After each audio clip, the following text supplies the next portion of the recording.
예수님께서는 배상하지 않으셨습니다. 다만 그는 우리의 죄를 사하셨습니다. 우리는 빚이나 모욕이나 상해를 용서해 줄 때 화해를 명목으로 대가를 요구하지 않습니다. 대가를 요구한다면 용서와는 거리가 멀 것입니다.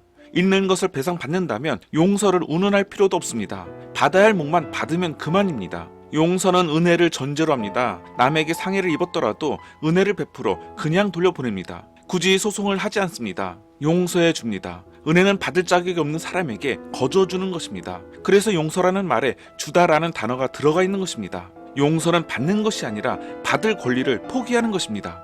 우리가 그리스도를 믿을 때 하나님께서 우리에게 하시는 일이 바로 그것입니다. 사도행전 10장 43절 말씀을 보시면 다음과 같습니다.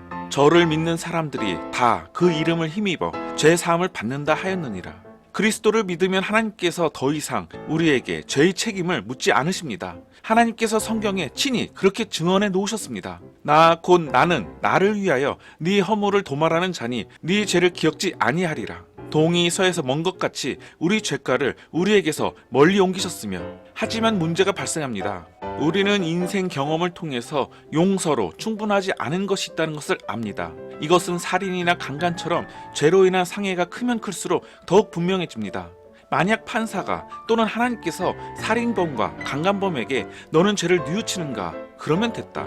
네가 뉘우쳤으므로 용서한다고 말하고 그것으로 재판을 종결짓는다면 그 사회든 세상이든 존립할 수 없습니다. 설령 피해자가 용서를 원할지라도 이런 사건에 대해서 국가는 공의를 저버릴 수 없습니다. 하나님의 공의도 마찬가지입니다. 모든 죄가 다 심각합니다. 죄는 하나님께 짓는 것이기 때문입니다.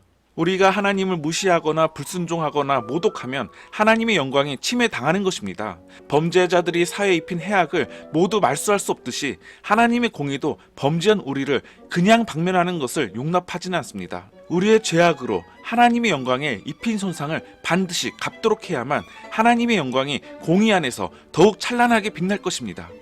만약에 하나님을 모독한 범죄자들이 풀려나 용서를 받는다면 그들은 그렇게 방면해 줄지라도 하나님의 명예가 손상되지 않을 수 있는 극단적인 조치가 따라야 합니다.